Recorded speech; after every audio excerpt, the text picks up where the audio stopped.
Welcome to another channel. ನೋಡಿ friends, ನಾನಿವತ್ತು ಸೌತೆಕಾಯಿ ಮುಂಚೆ ಮಾಡಿ ತೋರಿಸ್ತಾ ಇದ್ದೆ. ಸೌತೆಕಾಯಿ ಫಸ್ಟ್ ಸಣ್ಣ ಹೋಳು ಮಾಡಿ ಇಟ್ಕೊಂಡಿದ್ದೆ. ನೋಡಿ ಫ್ರೆಂಡ್ಸ್, ನಮ್ಮ ಅತ್ತೆ ಮುಂಚೆ ಸಿಪ್ಪೆ ತೆಗೆದು ಮಾಡ್ತಾಯಿದ್ರು. ನನಗೀಗ ಎಲ್ಲ ಸಿಪ್ಪೆದೆಲ್ಲ ಒಳ್ಳೆದೇಳು ಆರೋಗ್ಯಕ್ಕೆ ಗೊತ್ತಾದ ಮೇಲೆ ನಾನು ಆ ಸಿಪ್ಪೆ ತೆಗೆಯೋದೇ ಇಲ್ಲ ಫ್ರೆಂಡ್ಸ್. ಹಾಗೆ ಮಿಕ್ಸಿಗೆ ಹಾಕಿಬಿಡ್ತೆ, ಏನು ಗೊತ್ತಾಗ್ತಿಲ್ಲ. ಈಗ ನಾನೀಗ ಮಿಕ್ಸಿಯಲ್ಲಿ ಪೇಸ್ಟ್ ಮಾಡ್ಕೊಂಬತ್ತೆ ಹಾಕಂತ ಇದ್ದೆ.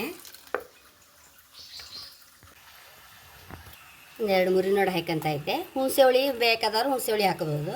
ರುಚಿ ತಕ್ಕಷ್ಟು ಬೆಲ್ಲ, ಚೂರು ಬೇಕಾದಷ್ಟು ಉಪ್ಪು,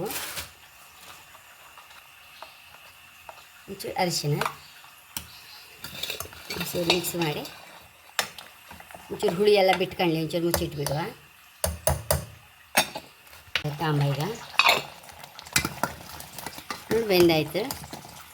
ಉಪ್ಪು ಹುಳಿ ಎಲ್ಲ ಕರೆಕ್ಟ್ ಇದ್ದರೆ ನೋಡಿಕೊಂಡು ಇನ್ನೊಂದು ಒಗ್ಗರಣೆ ಹಾಕೊಂಬುದು ಅಷ್ಟೇ. ಹೋಯ್ತಿದ್ರೆ ಕೆಲಸ. ಕೆಳಗಿಟ್ಕೊಂಬಿದ್ದನ್ನು 1 ಟೇಬಲ್ ಚಮಚ ಎಣ್ಣೆ ಹಾಕ್ಕೊಂಡಿದೆ. ಚೂರು ಸಾಸು, ಚೂರು ಜೀರಿಗೆ, ಒಂದು 1/4 ಟೀ ಸ್ಪೂನ್ ಜೀರಿಗೆ, ಒಂದು ಹಸಿಮೆಣಸು ಹಾಕೊಂಬ ಫ್ರೆಂಡ್ಸ್. ಇದು ಬೇವಿನೆಲ್ಲ ಹಾಕೊಂಬ.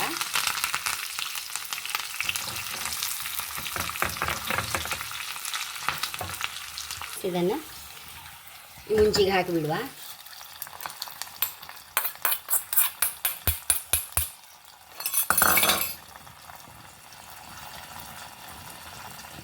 ಒಂಚೂರು ಹಿಂಗೆ ನೀರು ಹಾಕೊಂಬ.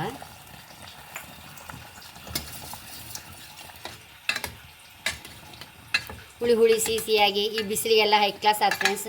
ಸೌತೆಕಾಯಿ ಸಹ ತುಂಬ ತಂಪಲ್ಲ. ಮತ್ತು ಈ ಮೋಷನ್ ಪ್ರಾಬ್ಲಮ್ ಇದ್ದವರು ಸಹ ನಮ್ಗೆ ಡಾಕ್ಟರ್ ಸಜೆಸ್ಟ್ ಮಾಡಿದೆ ಸೌತೆಕಾಯಿ ಸರಿತಿದ್ದೀನಿ ಹೇಳಿ.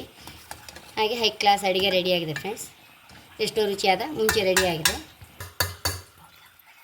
ನೋಡಿ ಫ್ರೆಂಡ್ಸ್. ಎಷ್ಟೋ ರುಚಿಯಾದ ಸೌತೆ ಮುಂಚೆ ರೆಡಿಯಾಗಿದೆ. High class friends. ಇದು ಸೆಂಡಿಗೆ ಮೆಣಸೆಲ್ಲ ಹಾಕಿ ಊಟ ಮತ್ತು ಉಪ್ಪು ಹಾಕಿ ಊಟ ಮಾಡೋಕ್ಕೆ ಹೈ ಕ್ಲಾಸ್ ಆಗುತ್ತೆ. ಹಾಗೆ ನನ್ನ ಚಾನಲ್ ಇಷ್ಟ ಆದರೆ ಸಬ್ಸ್ಕ್ರೈಬ್ ಮಾಡಿ, ಲೈಕ್ ಮಾಡಿ, ಕಾಮೆಂಟ್ ಮಾಡೋದಂತೂ ಮರಲೇಬೇಡಿ. Thank you.